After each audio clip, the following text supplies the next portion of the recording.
يا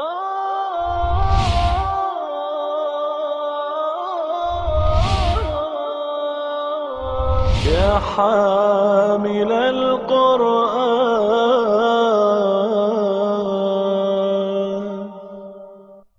اعوذ باللہ من الشیطان الرجیم.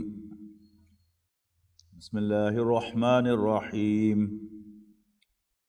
لا اکراہ فی الدین قد تبین الرشد من الغی فمن یکفر بالطاغوت ویؤمن باللہ فقد استمسک بالعروۃ الوثقی لا انفصام لها واللہ سمیع علیم. لا اکراہ فی الدین، دین میں کوئی زبردستی نہیں ہے. قد تبین الرشد من الغی، ہدایت گمراہی سے ممیز ہو گئی، علیحدہ ہو گئی. فمن یکفر بالطاغوت ویؤمن باللہ، تو جو کوئی طاغوت کا یعنی غیر اللہ پر اعتقاد کا انکار کرے گا، ویؤمن باللہ اور اللہ پر ایمان لائے گا، فقد استمسک بالعروۃ الوثقی، تو اس نے گویا ایسے مضبوط سہارے کو تھام لیا، ایسی مضبوط رسی کو پکڑ لیا، لا انفصام لها، کہ جو کبھی ٹوٹنے والی نہیں ہے. واللہ سمیع علیم، اور اللہ تعالیٰ سننے والا، جاننے والا ہے. آیت الکرسی میں ایمان باللہ کو پورے زور و شور کے ساتھ بیان کرنے کے بعد اب یہ آیت جو ہے یہ بڑی واضح ہے کہ ہدایت اور گمراہی علیحدہ علیحدہ ہو چکی ہیں، اب کوئی کنفیوژن باقی نہیں رہا. یہاں پر یعنی ایمان باللہ ہی ان فوکس ہے، ایمان بالرسالت اور ایمان بالآخرت فوکس پہ نہیں ہے، اگرچہ یہ سب ایمان ہی کے حصے ہیں، لیکن آیت الکرسی بھی از اول تا آخر ایمان باللہ ہی کا تذکرہ ہے. اور اب اس آیت کے اندر بھی سارا کا سارا فوکس ایمان کے اعتبار سے ایمان باللہ پر ہے. یعنی ایمان بالرسالت جو ہے وہ اصل میں ذریعہ ہے اللہ تعالیٰ کو ماننے کا، اللہ تعالیٰ کو پہچاننے کا، اللہ تعالیٰ کے ساتھ اپنے تعلق کو استوار کرنے کا. اب یعنی رسالت کے اس پیغام میں یعنی قرآن مجید میں اللہ تعالیٰ نے اپنے آپ کو بھرپور طور پر تعارف کروا دیا، اور یہ فرما دیا اب اس کے بعد کہ ہدایت اور گمراہی ایک دوسرے سے ممیز ہو گئی ہیں، یعنی اللہ کا ماننا اور غیر اللہ کو ماننا اب دونوں علیحدہ علیحدہ ہو گئے ہیں. اللہ تعالیٰ کی جو شان، اللہ تعالیٰ کی جو عظمت آیت الکرسی میں بیان ہوئی ہے، اس کے قریب تو بہت دور کی بات ہے، اس کی گرد کو بھی کوئی اور نہیں پہنچتا غیر اللہ میں سے. اللہ کے سوا باقی سب جو ہیں وہ اس کی گرد کو بھی نہیں پہنچتے. تو گویا ایمان باللہ واضح ہو گیا، اور اب ہر شخص کو خود ڈیسائیڈ کرنا ہے کہ وہ اللہ کو مانتا ہے یا غیر اللہ کو مانتا ہے. تو فرمایا دین میں کوئی سختی نہیں ہے. قد تبین الرشد من الغی، ہدایت گمراہی سے ممیز ہو گئی، واضح ہو گئی. فمن یکفر بالطاغوت، لہذا اب جو کوئی بھی غیر اللہ کا انکار کرے گا، یعنی اللہ کے مقابلے میں جو بھی کھڑا ہو وہ طاغوت ہے. اور جو پرماننٹ یہ سیٹ سنبھالے ہوئے ہے اللہ تعالیٰ کی مخالفت کی، ایمان کی مخالفت کی، وہ کون ہے؟ وہ شیطان ہے. اس لیے آپ بہت سے تراجم میں طاغوت کا ترجمہ شیطان بھی دیکھیں گے، یعنی طغا یطغی کے معنی بغاوت کرنے والا. اور جو کوئی بھی اللہ تعالیٰ کا باغی ہو، یعنی اللہ تعالیٰ کے مقابلے میں کھڑا ہونے والا ہو، کلیم کرتا ہو کہ میں بھی خدا ہوں، میں بھی رب ہوں، تو اب اس سے بات ہو رہی ہے کہ فمن یکفر بالطاغوت، تو جو کوئی بھی غیر اللہ کا انکار کرے گا، ویؤمن باللہ، اور اللہ تعالیٰ پر ایمان لائے گا. یہاں پر اللہ تعالیٰ کا ایمان جو ہے وہ اپنی ریئل اسپرٹ کے ساتھ ہے، اس کی تمام صفات کے ساتھ اس کو ماننا، اس کو ہر چیز کا مالک ماننا، اس کو بادشاہ حقیقی ماننا، اس کو قدرت والا ماننا، اس کو علم والا ماننا، اس کو بخشنے والا ماننا، ٹھیک ہے نا. اور اس کے مقابلے میں کسی اور کو نہ سمجھنا کہ وہ اللہ تعالیٰ کے مقابلے میں سفارش کر سکتا ہے. یعنی وہ تمام باتیں کہ جو آیت الکرسی میں آئی ہیں، اور اس کے علم کا یہ عالم ہے کہ وہ تو ہمارے سامنے جو کچھ ہے اس کو بھی جانتا ہے، اور جو ہمارے پیچھے جو کچھ ہو رہا ہے ان کو بھی جانتا ہے۔ اور اسی طرح اللہ تعالیٰ جو ہے اس کی حیات ان انٹرپٹیڈ ہے، نہ اس کو اونگ آتی ہے نہ نیند آتی ہے۔ تو اللہ تعالیٰ کو اس طرح ماننا، تو فَمَن يَكْفُرْ بِالطَّاغُوتِ وَيُؤْمِن بِاللَّهِ، تو جو کوئی طاغوت کا انکار کرے اور اللہ کو مانے ان دا رائٹ اسپرٹ، فَقَدْ اسْتَمْسَكَ بِالْعُرْوَةِ الْوُثْقَىٰ، تو اس نے تو ایک مضبوط سہارے کو پکڑ لیا۔ آپ خود تصور کیجئے کہ عام کہتے ہیں نا ڈوبتے کو تنکے کا سہارا، اب تنکے جو ہے ان کے مقابلے میں اگر کسی کے ہاتھ میں مضبوط سہارا آ جائے، کوئی شخص جو ہے وہ ڈوب رہا ہے، سے وہ جہاز میں سے، بحری جہاز میں سے وہ گر گیا ہے، اب وہ ہاتھ پاؤں مارتا ہے، لیکن جب اس کا ہاتھ کسی مضبوط رسے پر، لنگر پر پڑ جاتا ہے، تو پھر لنگر جو ہے وہ ٹوٹنے والا نہیں ہے۔ باقی کوئی چھوٹی موٹی رسی ہو، کوئی تار لٹک رہی ہو اور اس کو ہاتھ ڈالے اور وہ تار خود ہی ٹوٹ جائے، لیکن جس کا ہاتھ اللہ پر پڑ گیا، جس کو اللہ تعالیٰ پر یقین حاصل ہو گیا، تو پھر یہ وہ سہارا ہے جو کبھی انسان کا ٹوٹنے والا نہیں ہے۔ اس لیے کہ جو اللہ کے سوا دوسرے سہارے ہیں وہ تو خود اللہ کے محتاج ہیں، لیکن اللہ تعالیٰ وہ سہارا ہے جو کبھی ٹوٹنے والا نہیں ہے، اس لیے کہ اللہ تعالیٰ کبھی بھی ہیلپ لیس نہیں ہے، وہ ہر چیز پر قادر ہے۔ پھر یہ کہ جو دوسرے سہارے ہیں ان کے بارے میں انسان یقین کے ساتھ نہیں کہہ سکتا کہ وہ میری مدد کو پہنچیں گے، لیکن اللہ تعالیٰ کے بارے میں انسان کو یقین ہے کہ میں ہر آن اس کے سامنے ہوں، مجھے دیکھ رہا ہے، میں کس حال میں ہوں، کن حالات سے گزر رہا ہوں، کس پریشانی میں ہوں، اسے معلوم بھی ہے، اور وہ میری پریشانی کو دور کرنے پر قادر بھی ہے۔ تو یہ ہے اللہ تعالیٰ کا وہ مضبوط سہارا کہ فَمَن يَكْفُرْ بِالطَّاغُوتِ وَيُؤْمِن بِاللَّهِ، تو جو غیر اللہ کا انکار کر کے اللہ تعالیٰ پر ایمان لے آئے، فقد استمسک بالعروۃ الوثقیٰ، تو اس نے ایک ایسے مضبوط سہارے کو تھام لیا، پکڑ لیا، لا انفصام لہا، جو کبھی ٹوٹنے والا نہیں ہے۔ واللہ سمیع علیم، اور اللہ تعالیٰ سننے والا، جاننے والا ہے۔ اللہ ولی الذین آمنوا، اللہ اہل ایمان کا دوست ہے۔ ولی کے معنی حامی، پشت پناہ، دوست۔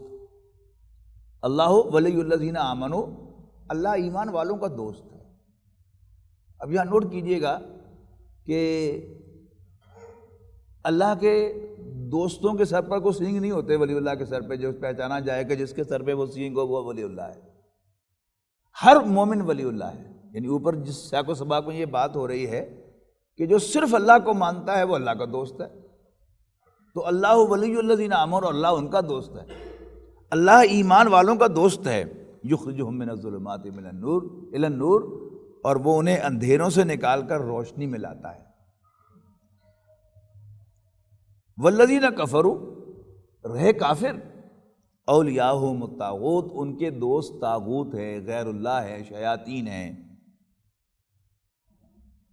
یخرجونہم من النور الی الظلمات، اور انہیں اللہ کی روشنی سے شرک کے اندھیروں میں لے کے جاتے ہیں۔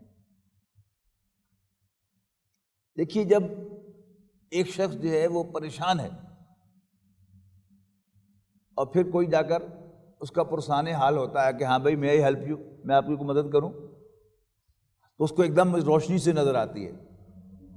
لیکن اللہ کے سوا باقی جتنے بھی سہارے ہیں، مدد کرنے والے ہیں، وہ خود جو ہے کسی نہ کسی جگہ پر سٹک ہونے والے ہیں۔ تو جہاں وہ اس کا وہ سہارا سٹک ہوگا، اس پر پھر اندھیرا چھا جائے گا اور نا امیدی کی کیفیت ہوگی۔ ہاں جو اللہ تعالیٰ کو اپنا سہارا بناتا ہے، اللہ تعالیٰ کا دامن تھامتا ہے، اللہ تعالیٰ کی رسی کو تھامتا ہے، تو وہ ہمیشہ روشنی میں رہتا ہے، کبھی بھی اندھیرے میں نہیں ہوتا۔ تو اللہ تعالیٰ ایمان والوں کا ولی ہے، لہذا ان کی دستگیری فرماتا ہے اور انہیں بے یقینی، مایوسی، کفر اور شرک کے اندھیروں میں سے نکال کر ایمان کی روشنی میں لے کے آتا ہے۔ جبکہ کافروں کے دوست شیاطین ہیں، اور وہ ہمیشہ انہیں ایمان کی روشنی سے کفر، شرک اور بے یقینی کے اندھیروں میں لے کے جاتے ہیں۔ یعنی شیطان کا کام کیا ہے؟ آپ کو اللہ تعالیٰ سے دور کرنا، مجھے اللہ تعالیٰ سے کاٹنا۔ اور اللہ تعالیٰ کیا چاہتا ہے کہ جو اس کی طرف آئیں وہ اس کو تھام لے، ان کا بازو پکڑ لے اور انہیں منزل مراد تک پہنچا دے۔ لہذا شیاطین جو ہیں وہ بے یقینی پیدا کرتے ہیں۔ ایک اور جگہ پر فرمایا گیا کہ شیطان تمہیں فقر سے ڈراتا ہے اور اللہ تعالیٰ جو ہے وہ تمہیں یقین دلاتا ہے کہ کوئی مسئلہ نہیں ہے۔ سارا جو دنیا کا نظام، جو معاشی ہیرا پھیری جو ہوتی ہے کسی لیول پر بھی ہو، اس کی بنیاد کیا ہوتی ہے؟ کیوں میں بھوکا مر جاؤں گا، اگر مجھے فلاں ضرورت پڑ جائے گی تو پھر میں ایمرجنسی میں پیسے کہاں سے لاؤں گا، کوئی میرے گھر میں کوئی بیمار ہو جائے تو اس کے لیے کچھ میرے پاس جو کچھ ہے اس سے ایکسٹرا بھی ہونا چاہیے۔ اب اس بے یقینی میں کیوں فقر آ گیا، فاقہ آ گیا، وہ آمادہ ہوتا ہے معاشی ہیرا پھیری پر۔ اب جس کو اللہ تعالیٰ پر یقین ہو وہ ہمیشہ ٹرسٹ کرتا ہے کہ اللہ تعالیٰ میرے ساتھ ہے اور وہ میری مدد کرے گا۔ اور اللہ تعالیٰ کہاں سے اس کی مدد کرتا ہے؟ جہاں سے اس کے وہم و گمان میں بھی نہیں ہوتا۔ سورہ طلاق کے اندر ارشاد ہے کہ من یتق اللہ یجعل لہ مخرجا ویرزقہ من حیث لا یحتسب، جو اللہ سے ڈرے گا اللہ تعالیٰ اس کے لیے کوئی وے آؤٹ نکالے گا اور اسے وہاں سے دے گا جہاں سے اس کے وہم و گمان میں بھی نہیں ہوگا۔ اور ومن یتوکل علی اللہ، اور جو اللہ پر بھروسہ کرے گا فہو حسبہ، تو اللہ تعالیٰ خود اس کے لیے کافی ہو جائے گا۔ تو اللہ تعالیٰ پر یقین رکھنا اور غیر اللہ سے اپنے آپ کو کاٹ کر اللہ تعالیٰ کے ساتھ اپنا رشتہ استوار کرنا، اللہ تعالیٰ کو مضبوطی سے تھام لینا، اللہ کی رسی کو پکڑ لینا، یہ کیا ہے؟ یہ مطلوب ہے۔ جب انسان اللہ تعالیٰ کی رسی کو چھوڑتا ہے اور غیر اللہ کی طرف بڑھتا ہے تو وہ شیطان کے ہتھے چڑھ جاتا ہے، تو اسے کبھی سکون نہیں ملتا، اسے کبھی اطمینان نہیں ہوتا، وہ ہمیشہ یعنی ہاتھ پاؤں مارتا ہی رہتا ہے، ہاتھ پاؤں رہتا ہے، اور اس میں بے یقینی کی کیفیت ہوتی ہے، بے اطمینانی کی کیفیت ہوتی ہے، مایوسی کی کیفیت ہوتی ہے۔ لیکن جو ہی اللہ تعالیٰ کا دامن وہ تھامتا ہے تو ایک دم وہ روشنی میں آ جاتا ہے کہ اب کوئی مسئلہ نہیں ہے، اللہ تعالیٰ میرے ساتھ ہے۔ اولئک اصحاب النار، کافر جو ہیں یہ اہل جہنم ہے، ہم فیہا خالدون، اس میں ہمیشہ ہمیش رہیں گے۔ الم تر الی الذی حاج ابراہیم فی ربہ،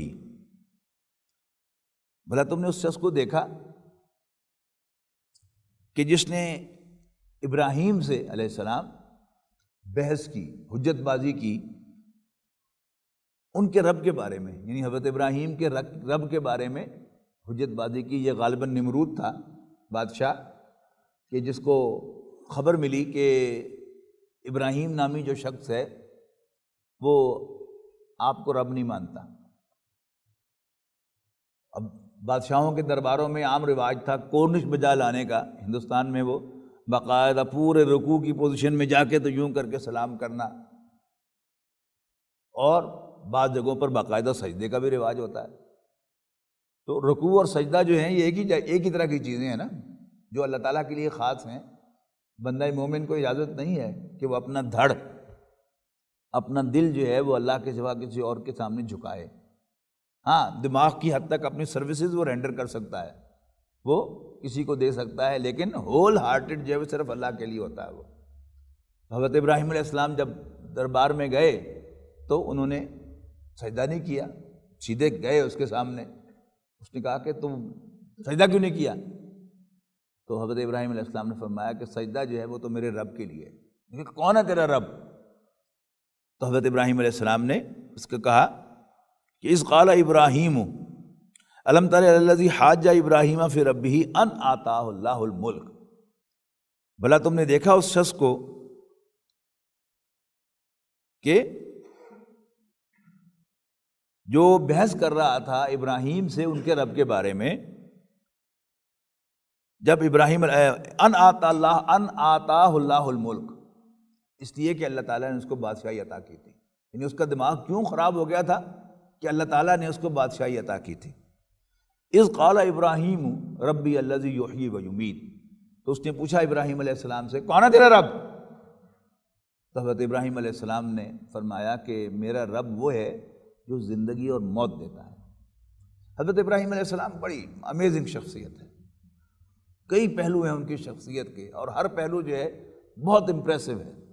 ایک خاص پہلو ان کی شخصیت کا یہ تھا کہ اللہ تعالیٰ نے انہیں بڑی امپریسو گفتگو کا ملکہ عطا کیا تھا، اور وہ گفتگو میں لاجواب کرنے کے بڑے ماہر تھے۔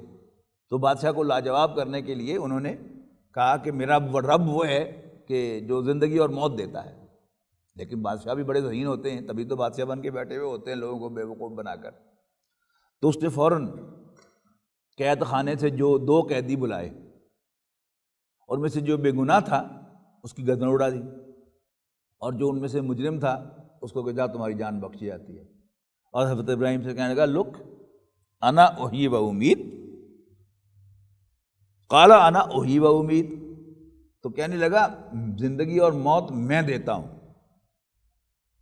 قال ابراہیم، حضرت ابراہیم علیہ السلام نے فرمایا اس کے جواب میں فإن اللہ یاتی بالشمس من المشرق، تو میرا رب تو وہ ہے کہ جو سورج کو مشرق سے نکالتا ہے، میرا رب تو وہ ہے کہ جو سورج کو مشرق سے نکالتا ہے، فاتی بہا من المغرب، تو تو اس کو نکال لا مغرب سے۔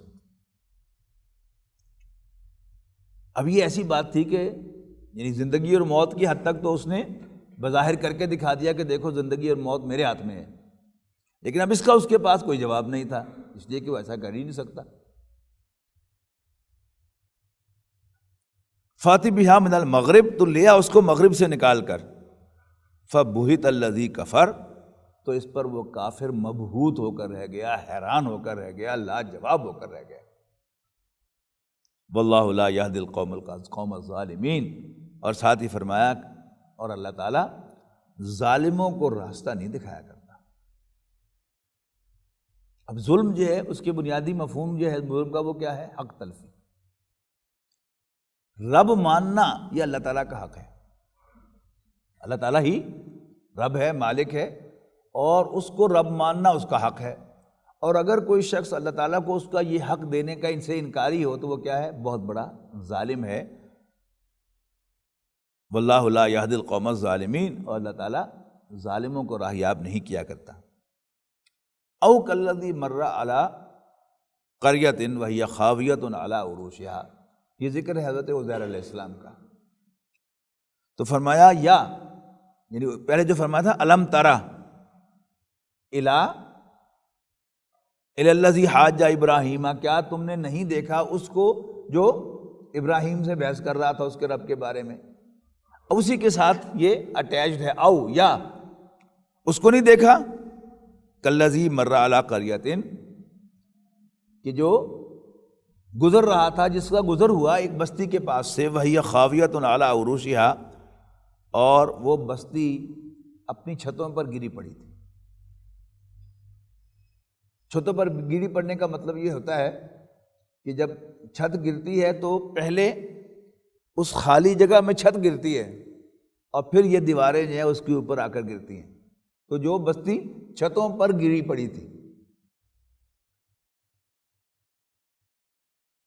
قال انا یحیی ہذہ اللہ بعد موتہا، تو وہ شخص کہنے لگا، یعنی حضرت عزیر کہنے لگے بڑی حسرت کے ساتھ، دیکھے یہ بستی جو تھی یہ فلسطین تھی۔ عراق کا بادشاہ تھا نیبوکڈ نظر، اس نے فلسطین پر حملہ کیا تھا اور شہر کی اینٹ سے اینٹ بجا دی تھی، اور ہیکل سلیمانی کو مسمار کر دیا تھا، اور لاکھوں یہودیوں کو وہ قیدی بنا کر لے گیا تھا۔ اس کے بعد اب حضرت عزیر علیہ السلام بنی اسرائیل کے بڑے محسن ہیں، اسی لیے بنی اسرائیل نے انہیں خدا بھی بنایا اس احسان کی بنیاد پر۔ تو انہوں نے جو ریوائیو کیا نئے سرے سے بنی اسرائیل کو، اب اس کی وجہ کیا بنی کہ جب بنی اسرائیل اگرچہ قید سے رہائی تو پا گئے، لیکن ان کے اندر وہ مایوسی اور پژمردگی اور بے ہمتی جو ہے وہ پائی جاتی تھی۔ تو حضرت عزیر علیہ السلام کا گزر ہوا، فلسطین کے پاس سے اپنے گدھے کے اوپر گزر رہے تھے، تو ان کی دل سے ایک آواز نکلی، ہو نکلی، انا یحیی ھذہ اللہ بعد موتہا، اللہ تعالیٰ کیسے اس بستی کو زندہ کرے گا دوبارہ، جبکہ یہ اب بالکل مسمار ہوئی پڑی ہے اور سب کچھ ڈھہ چکا ہے۔ تو کیا ہوا؟ قال انا یحیی ھذہ اللہ بعد موتہا فاماتہ اللہ مئۃ عام ثم بعثہ، تو اللہ تعالیٰ نے ان کو سلا دیا 100 سال تک کے لیے۔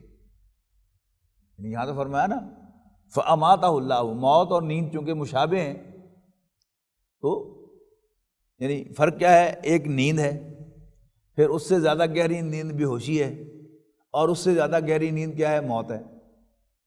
ان تینوں کے بعد اٹھنا ہوتا ہے کہ انسان اگر اونگ سے بھی بیدار ہو جاتا ہے، اور صبح کو سویا ہوا بھی بیدار ہو جاتا ہے، اور بے ہوشی کے بعد بھی انسان جو ہے پھر نئے سرے سے ہوش میں آ جاتا ہے، اور وہ موت کے جو ہم سب کو آنے والی ہے اس کے بعد بھی ہم جی کر اٹھنے والے ہیں۔ تو یہ سب کیا ہے؟ یہ ایک ہی عمل ہے سارا کا سارا، کہ موت کو نیند سے مشابہ اور نیند کو موت سے مشابہ قرار دیا جا سکتا ہے۔ تو فاماتہ اللہ، لفظ ترجمہ ہوگا تو اللہ تعالیٰ نے مار دیا حضرت عزیر کو 100 سال کے لیے، یعنی اپنے محاورے میں ہم کہیں گے کہ اللہ تعالیٰ نے انہیں 100 سال کے لیے سلا دیا، بات ایک ہی ہے۔ ثم بعثہ، پھر انہیں دوبارہ زندہ کر دیا اور اٹھا دیا۔ اب جب 100 سال کے بعد وہ اٹھے، یعنی ہوا کیا کہ یعنی یوں سمجھیے کہ اپنے گدھے کے اوپر وہ جا رہے تھے تو اپنی زبان، ان کی زبان پر یہ الفاظ آئے، یا گدھے سے اتر کر وہ تھوڑا سا آرام کرنے کے لیے بیٹھے تو ان کی زبان پر یہ الفاظ آئے کہ اللہ تعالیٰ اس بستی کو کیسے زندہ کرے گا۔ تو اللہ تعالیٰ نے وہیں پر ان کو سلا دیا ایک گہری نیند، یعنی کوئی ایسی سچویشن ہوگی کہ وہاں سے کسی کا گزر بھی نہیں ہوا، جب اللہ تعالیٰ نہ چاہے تو کون، نہ کوئی درندہ وہاں سے گزر سکتا ہے، نہ پرندہ وہاں سے گزر سکتا ہے، نہ چیونٹی آ کر کاٹ سکتی ہے، نہ کوئی سانپ اور بچھو آ سکتا ہے، اللہ تعالیٰ کی حفاظت میں تھے نا۔ تو 100 سال تک وہاں سوئے رہے، اور پھر 100 سال کے بعد اٹھے۔ اب اٹھ کر انہوں نے ایسا محسوس کیا کہ اچھا سفر کر کے آیا تھا تو کافی گہری آنکھ میری لگ گئی، اور ادھر ادھر دیکھا تو اللہ تعالیٰ نے ان سے پوچھا، قال کم لبثت، عزیر تم کتنی دور یہاں پر ٹھہرے ہو، کتنا عرصہ یہاں پر ٹھہرے ہو؟ قال لبثت یوما او بعض یوم، تو عزیر نے جواب دیا، یعنی جیسے کوئی شخص سو کر اٹھتا ہے تو اسے پوچھا جائے ہاں بھائی کتنی دیر سوئے ہو، وہ کہے گا بس ایک دن یا دن کا کچھ حصہ، دن کا کوئی پہر، یعنی اگر صبح سویا ہو تو وہ آفٹرنون میں جا کے جاگے گا، اور رات کو سویا تھا تو صبح وہ جاگ جائے گا، تو دن یا دن کا کچھ حصہ۔ قال بل لبثت 100 عام، اللہ تعالیٰ نے فرمایا نہیں، تم 100 سال تک یہاں ٹھہرے ہو۔ فانظر الی طعامک، اور پھر فرمایا کہ ذرا اپنے کھانے کو دیکھو، و شرابک، اور اپنے پانی کو دیکھو، لم یتسنہ، وہ سڑے نہیں ہیں۔ وانظر الی حمارک، اور اپنے گدھے کو دیکھ، وَلِنَجْعَلَكَ آیَةً لِلنَّاسِ، اور غرض ان باتوں سے یہ ہے کہ ہم تجھے بنا دیں لوگوں کے لیے ایک نشانی۔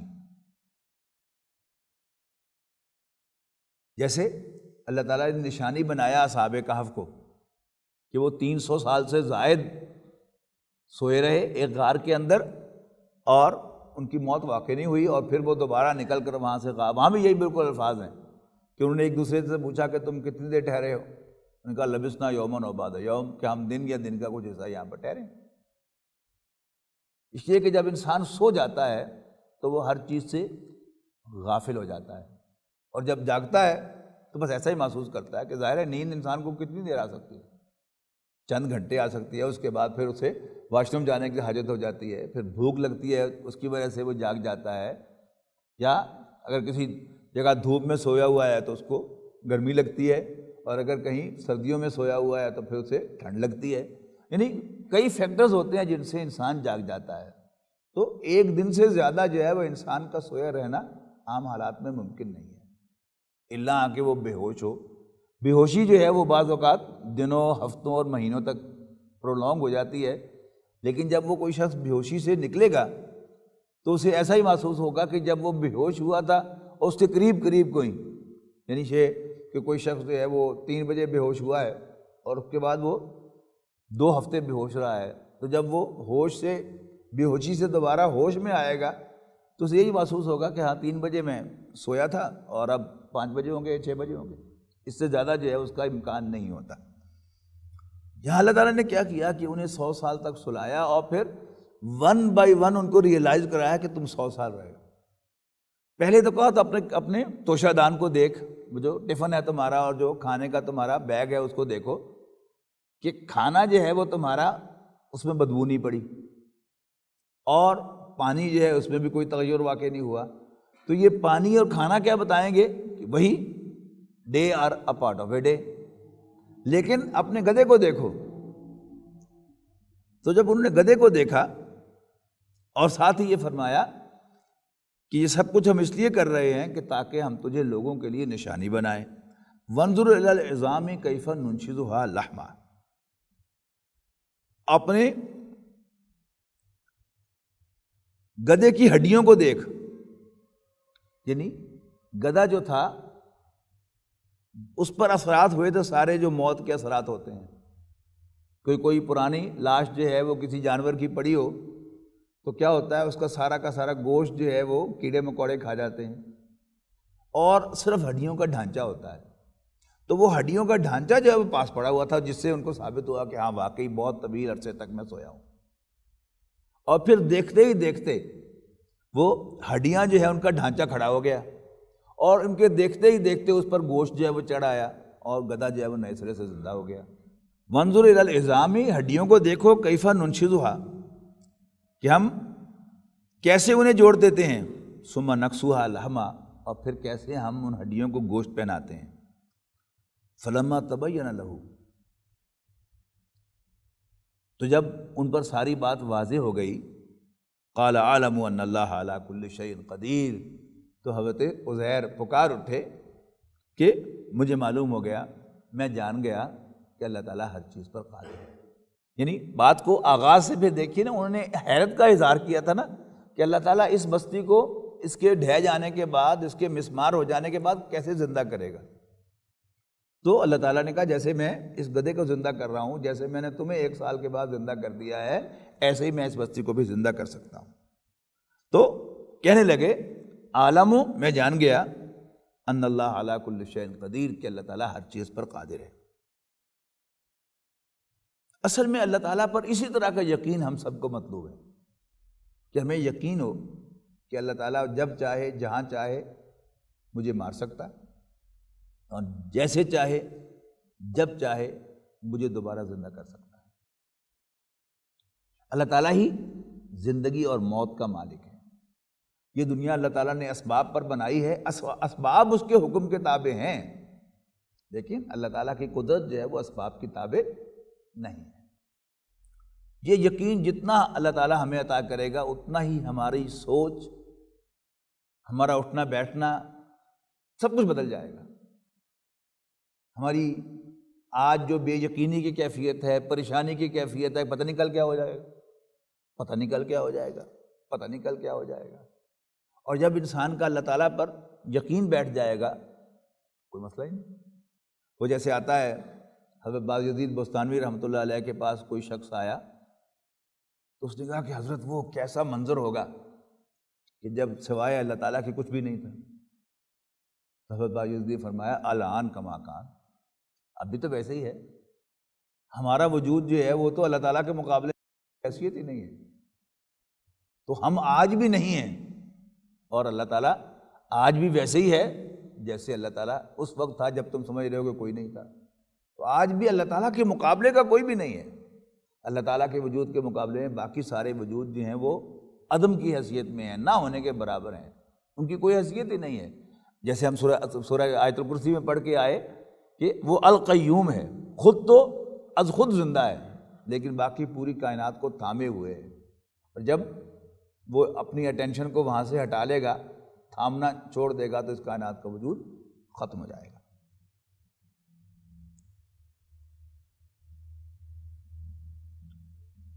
اس کے بعد پھر ایک واقعہ آیا، اور یہ واقعہ بھی حضرت ابراہیم علیہ السلام کا ہے۔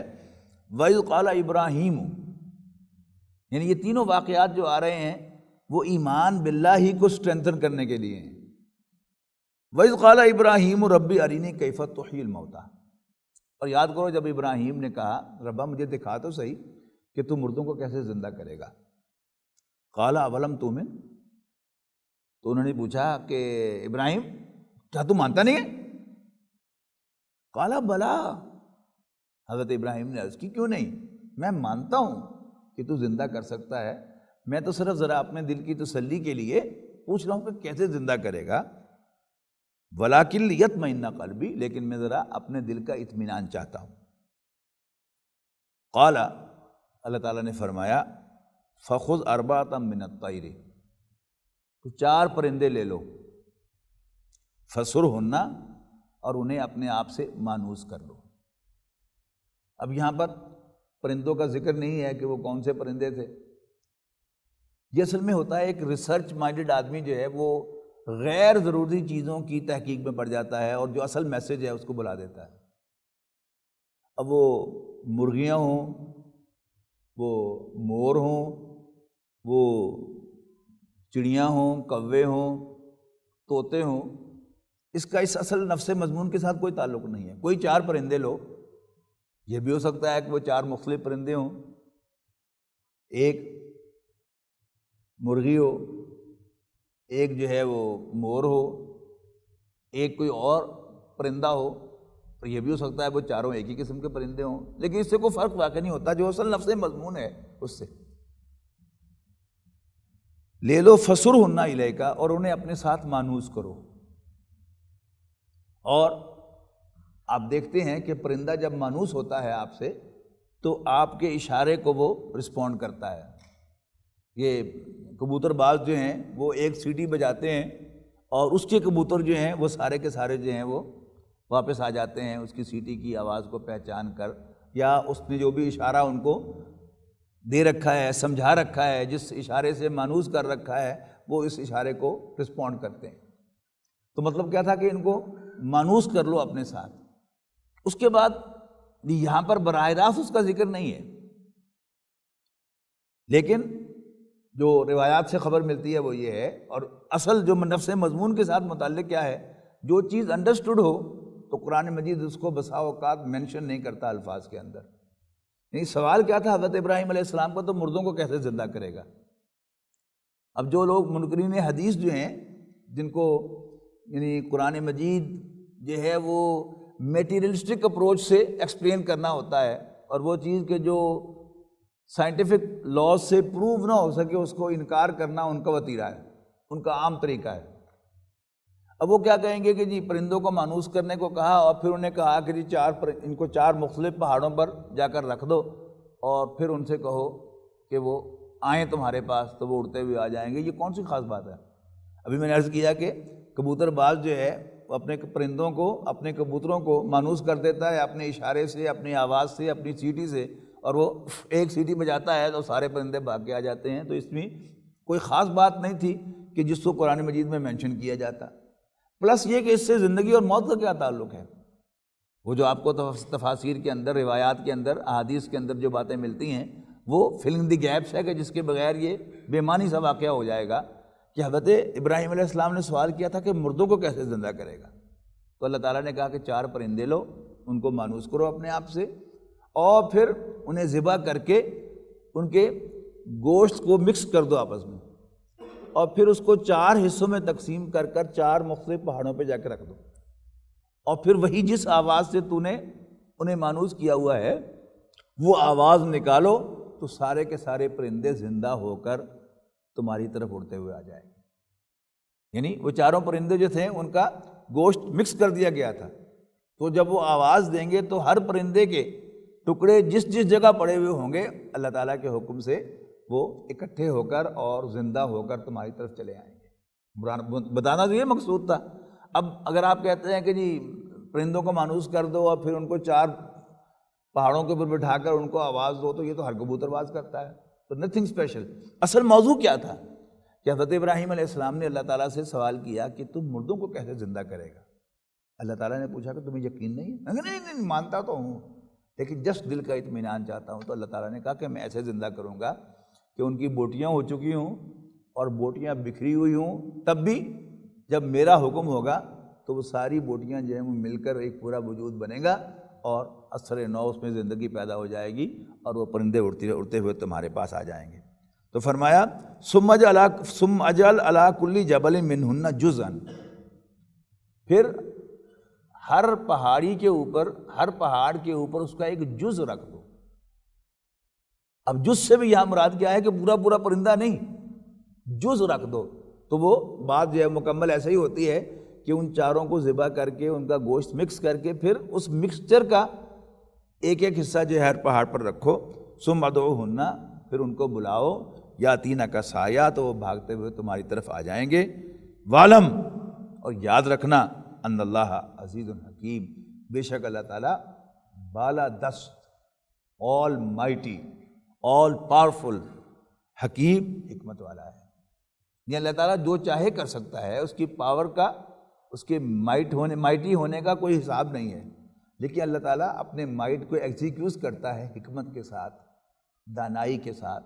اس نے ایک نظام جو ہے اس کائنات کا بنایا ہے، وہ چاہے تو کھڑے کھڑے آدمی کو موت دے دے اور کھڑے کھڑے اس کو زندہ کر دے، لیکن اس نے ایک نظام بنایا ہے ایک حکمت کے تحت کہ اللہ تعالیٰ نے یہاں اسباب پر یہ دنیا بنائی ہے اور اسباب پر یہ چلتی ہے، لیکن پیچھے اللہ تعالیٰ کا حکم لازماً کار فرما ہوتا ہے، اور کبھی بھی تمہارے ذہنوں کے اندر اللہ تعالیٰ کا حکم پیچھے اور اسباب آگے نہیں ہونے چاہیے۔ مثل الذین ینفقون اموالہم، ان لوگوں کی مثال کہ جو اپنے مال خرچ کرتے ہیں فی سبیل اللہ، اللہ کے راستے میں، کا مثل حبۃ، تو ان کی مثال ایسے ہے جیسے کوئی دانہ ہو، انبتت 7 سنابل، جس میں سے اگیں 7 چھلیاں، اور ہر چھلی کے اندر 100 دانے ہوں۔ اب 7 چھلیاں ہیں، ایک دانہ بویا جاتا ہے زمین میں تو کیا ہوتا ہے، اس سے ایک پودا نکلتا ہے، اس پودے پر کئی چھلیاں لگتی ہیں اور ہر چھلی میں کئی دانے ہوتے ہیں۔ ایسا ہی ہوتا ہے نا، کوئی ایسی عجیب بات نہیں ہے، یہ روز ہماری آبزرویشن ہے کہ ہم جو گندم کھاتے ہیں، جو مکی کھاتے ہیں، تو مکی پر تو ہم، گندم تو چلو کسان دیکھتا ہے اس کے چھلیوں کو اور پھر وہ گندم بن کر ہمارے سامنے آتی ہے، لیکن چھلی تو ہم خود کھاتے ہیں نا۔ چھلی جو ہے وہ کہاں سے آتی ہے؟ ایک پودا ہوتا ہے کافی اونچا اٹھنے والا، اس پر کئی چھلیاں لگی ہوتی ہیں، لیکن اس کا بیج ایک ہوتا ہے۔ تو بڑی سادہ سی مثال ہے کہ ایک دانہ، جو لوگ اللہ کے راستے میں مال خرچ کرتے ہیں تو ان کی مثال ایک دانے کی سی ہے جس میں سے 7 چھلیاں اگتی ہیں اور ہر چھلی میں 100 دانے ہوتے ہیں، تو کتنے ہو گئے؟ 700 گنا۔ واللہ یضاعف لمن یشاء، اور اللہ تعالیٰ جس کے لیے چاہتا ہے اجر کو ملٹیپلائی کرتا ہے۔ واللہ واسع علیم، اور اللہ تعالیٰ وسعت والا بھی ہے، جاننے والا بھی ہے۔ مراد کیا ہے؟ یعنی ایک تو قرآن مجید میں جو منیمم ویج ہے وہ کیا بتائی گئی ہے کہ تم ایک عمل کرو گے تو میں 10 گنا اجر دوں گا، لیکن یہاں جو ہے 700 گنا مینشن کرنے کے بعد بھی کہا ہے اس سے بھی زیادہ اللہ تعالیٰ کے پاس ہے، اور اللہ تعالیٰ جسے چاہے گا وہ اس سے بھی زیادہ اجر عطا فرمائے گا۔ واللہ واسع علیم، اللہ تعالیٰ وسعت والا، علم والا ہے۔ الذین ینفقون اموالہم فی سبیل اللہ، وہ لوگ کہ جو اللہ کے راستے میں مال خرچ کرتے ہیں، ثم لا یتبعون ما انفقوا منا ولا اذى، پھر اس کے بعد نہ اس خرچ کا کسی پر احسان رکھتے ہیں اور نہ کسی کو تکلیف دیتے ہیں۔ یعنی مال کسی کو دے کر صدقہ و خیرات کر کے اس کو جتلانا، اور یہ حرکت ہم سے سرزد ہو جاتی ہے، خاص طور پر یعنی گھروں کے اندر جو خواتین صدقہ و خیرات کرتی ہیں یا اپنے زیور کی زکوٰۃ دیتی ہیں، تو وہ خواتین جو ان کے کانٹیکٹ میں ہوتی ہیں انہیں وہ زکوٰۃ دے کر جتلاتی بھی ہیں ان پر کہ میں نے تمہیں جو ہے وہ سارا زکوٰۃ کا دیا تھا، پچھلے سال بھی دیا تھا۔ اب یہ کیا ہے؟ یہ جتلانا ہے۔ اور پھر اسی پر بس نہیں ہوتی، باقاعدہ پھر اس کو اس کے ریفرنس سے ریڈیکیول بھی اگر کیا جائے تو یہ کیا ہے؟ اذیت دینا۔ الذین ینفقون اموالہم فی سبیل اللہ ثم لا یتبعون ما انفقوا منا ولا اذى لہم اجرہم عند ربہم، کہ جو لوگ یہ دونوں حرکتیں نہیں کرتے صدقہ و خیرات کے بعد، اللہ کے راستے میں مال خرچ کرنے کے بعد، تو ان کا اجر ان کے رب کے پاس محفوظ ہے۔ ولا خوف علیہم ولا هم یحزنون، اور نہ وہ انہیں ڈرنے کی ضرورت ہے اور نہ ہی انہیں کوئی ریگریٹ ہوگا، کوئی غم ہوگا۔ خوف جو ہوتا ہے یہ مستقبل کا ہوتا ہے، اور غم جو ہوتا ہے یہ ماضی کا ہوتا ہے۔ تو اگر مال اللہ کے راستے میں خرچ کیا جائے اور پھر اس کو جتلا کر یا ریڈیکیول کر کے اس کو نل اینڈ وائڈ نہ کیا جائے تو اللہ تعالیٰ کے ہاں اس کا اجر محفوظ پائیں گے وہ لوگ، لہذا نہ انہیں کوئی خوف ہے اور نہ ہی غمگین ہونے کی ضرورت ہے۔ قول معروف و مغفرت، اچھی بات کہنا اور معافی مانگنا اس صدقے سے بہتر ہے یتبعھا اذی، کہ جس کے پیچھے جو ہے وہ اذیت پہنچائی جائے۔ صدقہ و خیرات دینے کے دے کر ساتھ کوئی تانا دینا، یا کسی کو صدقہ و خیرات دے کر اس پر احسان جتلانا، اس سے کیا ہوتا ہے؟ وہ عمل ضائع ہو جاتا ہے۔ تو فرمایا جا رہا ہے صدقہ و خیرات دے کر اذیت دینے اور احسان جتلانے سے بہتر ہے کہ تم نرم لہجے کے ساتھ معذرت کرو اس سے کہ جو تمہارے سامنے مانگنے کے لیے آیا۔ اور یہ ہماری پرانی روایت ہے، حاجی صاحب کو یاد ہوگا کہ جو ہمارے بزرگوں کا طرز عمل تھا کہ کسی فقیر کو اگر نہ دینا ہو تو اسے کہتے تھے کہ معاف کرو، بی بی معاف کرو، بابا معاف کرو، بھائی معاف کرو۔ مطلب کیا تھا؟ کہ تمہارا مجھ پر حق تو تھا لیکن I'm sorry کہ میں تمہیں دے نہیں سکتا، مجھے معاف کر دو۔ اب دیکھیے یہ محاورہ ہی بدل گیا۔ اب مارکیٹ میں آپ کیا سنتے ہیں کہ کوئی مانگنے والا آتا ہے، اللہ بھلا کرے، نہیں اس سے معافی نہیں مانگی جاتی، اس سے کہا جاتا کہ میرے پاس کیا لینے کے لیے آئے ہو، اللہ سے مانگو۔ اب بظاہر کیا ہے؟ یہ ایمان باللہ کا اظہار ہے، لیکن اللہ تعالیٰ جاننے والا ہے کہ یہ ایمان باللہ کا سبق دیا جا رہا ہے یا اس کی انسلٹ کی جا رہی ہے اس طریقے سے۔ تو قول معروف و مغفرت، نرم بات اور معافی مانگنا، مغفرت مانگنا بہتر ہے اس صدقے سے یتبعھا اذی، کہ جس کے پیچھے بے ادبی ہو اور جس کے ذریعے سے اذیت دی جائے اس قول سے۔ واللہ غنی حلیم، اور اللہ تعالیٰ غنی ہے، بے نیاز ہے، انڈیپینڈنٹ ہے، اور وہ بڑا بردبار ہے۔ یا ایھا الذین آمنوا لا تبطلوا صدقاتکم بالمن والاذی، اے ایمان والو اپنے صدقات کو نل اینڈ وائڈ نہ کرو۔ ہا قاف، قاف کا مادہ حق، یہ واقعتاً ہونے کے بارے میں آتا ہے۔ حقیقت کیا ہوتی ہے؟ جو ریئل ہے وہ حقیقی ہے، اور اس کے مقابلے میں باطل کیا ہے؟ ان ریئل ہے۔ تو اپنے صدقات کو باطل نہ کرو، یعنی ان کا وجود ختم نہ کر دو، ان کو نل اینڈ وائڈ نہ کر دو۔ کس سے؟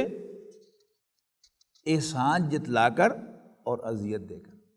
لا تبطلوا صدقاتکم بالمن والاذی کالذی ينفق مالہ رئاء الناس، اس شخص کی مانند کہ جو لوگوں کو مال دیتا ہے لوگوں کو دکھانے کے لیے، ولا یؤمن باللہ والیوم الآخر، اور وہ اللہ اور آخرت پر ایمان ہی نہیں رکھتا۔ نبی اکرم صلی اللہ علیہ وسلم نے فرمایا کہ قیامت کے دن 3 اشخاص کا حساب سب سے پہلے پیش ہوگا۔ ان میں ایک سے ایک سخی ہوگا کہ جس نے بہت صدقہ و خیرات کیا، بہت مخیر کام اس نے کیے۔ اللہ تعالیٰ اس سے پوچھے گا کہ میں نے تمہیں مال دیا، صاحب ثروت بنایا، تم نے میرے لیے کیا کیا؟ وہ کہے گا کہ اللہ میں نے تیرے دیے ہوئے مال میں سے خرچ کیا تاکہ تو راضی ہو جائے۔ اللہ تعالیٰ فرمائے گا تو جھوٹ کہتا ہے، تو نے یہ اس لیے کیا تھا لِتُقَالَ سَخِيًّا، تاکہ تجھے سخی کہا جائے۔ فقد قیل، وہ کہا جا چکا، لہذا اب یہاں تمہارے لیے کچھ نہیں ہے۔ اور فرشتوں کو حکم دیا جائے گا کہ اسے اوندھے منہ گھسیٹ کر جہنم میں ڈال دو۔ تو مال خرچ کرنا اور اس کے بعد اذیت دینا یا احسان جتلانا، یا اس سے بھی ہلکی چیز کیا ہے کہ نہ اذیت دی نہ احسان جتلایا، لیکن دل ہی دل کہ لوگ میری سخاوت کو اپریشیٹ کریں، اس سے بھی کیا ہے، وہ سخاوت نل اینڈ وائڈ ہو جاتی ہے، وہ ضائع ہو جاتی ہے اللہ تعالیٰ کے حساب میں۔ فَمَثَلُهُ، تو اس کی مثال ایسے سمجھو کَمَثَلِ صَفْوَانٍ عَلَيْهِ تُرَابٌ، کہ جیسے کوئی چٹان ہو، یعنی کوئی پہاڑ ہو، سخت پہاڑ، اور اس پر کچھ مٹی پڑی ہوئی ہو، اور اس میں تم کوئی فصل بو دو۔ اب نیچے چونکہ سخت پہاڑ ہے اور اس پر تھوڑی سی مٹی تھی، اس میں آپ نے بیج بو دیے اور تھوڑے سے پودے بھی نکل آئے، لیکن جب تیز بارش ہوگی تو کیا ہوگا، وہ پودے اور وہ مٹی سب کچھ جو ہے وہ بارش بہا کر لے جائے گی، اور باقی کیا رہ جائے گا، بالکل چٹیل پہاڑ۔ تو کمثل صفوان علیہ تراب فاصابہ وابل فترکہ صلدا، اور پھر جب زور کمی آئے گا تو اس کو بالکل صاف کر دے گا، چٹیل میدان بنا دے گا۔ لا یقدرون علی شیء مما کسبوا، اور وہ اپنی کمائی میں سے کچھ بھی نہیں پائیں گے۔ واللہ لا یہدی القوم الکافرین، اور اللہ تعالیٰ ایسے ناشکروں کو، ایسے کافروں کو ہدایت نہیں دیتا۔ وَمَثَلُ الَّذِينَ يُنْفِقُونَ أَمْوَالَهُمْ ابْتِغَاءَ مَرْضَاتِ اللَّهِ وَتَثْبِيتًا مِنْ أَنفُسِهِمْ، اور ان لوگوں کی مثال جو اپنے مال خرچ کرتے ہیں اللہ تعالیٰ کو راضی کرنے کے لیے، وَتَثْبِيتًا مِنْ أَنفُسِهِمْ، اور خلوص نیت کے ساتھ، اپنے دل کے ثبات کے ساتھ، تو ان کی مثال ایسے ہے کمثل جنت بربوۃ، تو ان کی مثال ایسے ہے کہ جیسے کوئی باغ ہو اونچے مقام پر۔ یہ ربوہ جو ہے وہ کہتے ہیں نا کہ جی سیلاب جو ہے وہ چنیوٹ میں تباہی لاتا ہے اور ربوے میں کوئی تباہی نہیں آتی، اور یہ ثبوت ہے مرزائیوں کے حق پر ہونے کا، ایسی کوئی بات نہیں ہے۔ یعنی ربوہ کا لفظ جو ہے یہ کیا ہے، ٹیلا، اونچی جگہ۔ تو دریائے چناب کی یہ سائڈ جو ہے چنیوٹ والی، یہ کیا ہے، یہ نیچی ہے، لہذا جب بھی پانی اٹھے گا تو وہ چنیوٹ کی طرف آئے گا، اور ربوہ کیونکہ اونچی جگہ پر ہے وہاں نہیں آئے گا۔ اچھا، پہلی مثال کیا تھی کہ ایک چٹان کے اوپر تھوڑی سی مٹی ہے، اور یہاں مثال کیا ہے کہ ایک باقاعدہ ٹیلا ہے اونچا، اس پہ کیا ہوگا، کمثل جنت بربوۃ اصابہا وابل فآتت اکلہا ضعفین، اور ان کی مثال ایسے ہے کہ جیسے کوئی باغ کسی اونچی جگہ پر واقع ہو، اور جب اس پر زوردار مینہ پڑے تو اس کی پروڈیوس دگنی ہو جائے، ملٹیپلائی ہو جائے بہت زیادہ۔ فَإِن لَّمْ يُصِبْهَا وَابِلٌ فَطَلٌ، اور اگر زور کا مینہ نہ بھی پڑے، تھوڑی سی فوار بھی پڑ جائے تو بھی کام بن جاتا ہے۔ واللہ بما تعملون بصیر، اور جو کچھ بھی تم کرتے ہو اللہ تعالیٰ اسے دیکھتا ہے۔ یہاں اللہ تعالیٰ سے دیکھنے سے مراد کیا ہے کہ تمہاری نیت کیا ہے۔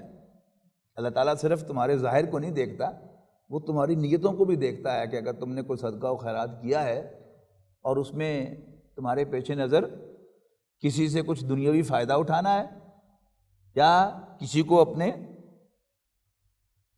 وہ پاؤں کے نیچے اپنے کنٹرول کے نیچے لانا ہے، یا اس کو ریڈیکیول کرنا ہے، یا احسان جتلانا ہے، یا نمود و نمائش ہے، یہ سب کچھ اللہ کو معلوم ہے۔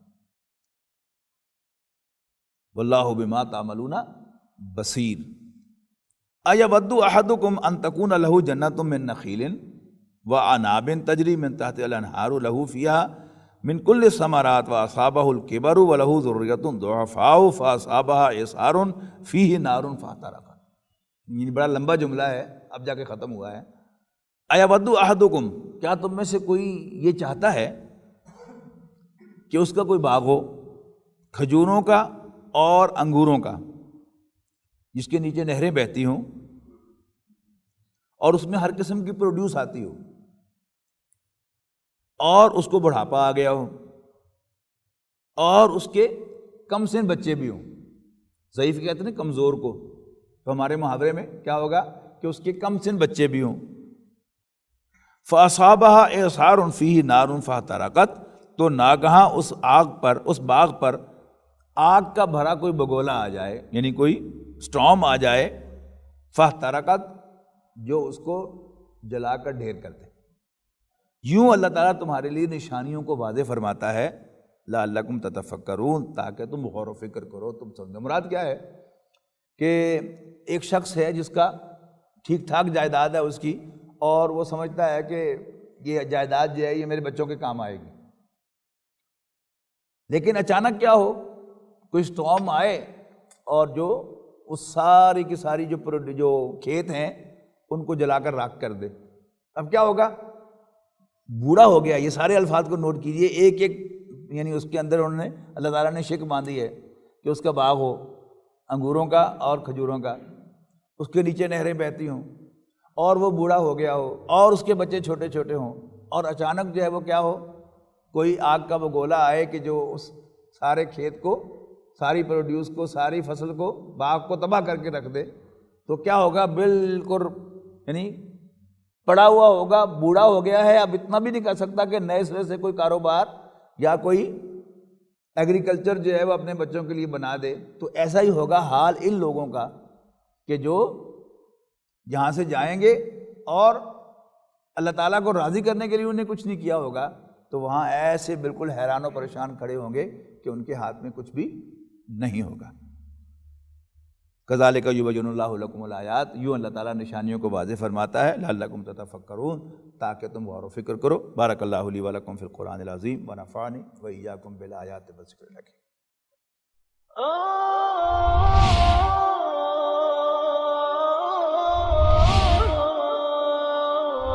يا حامل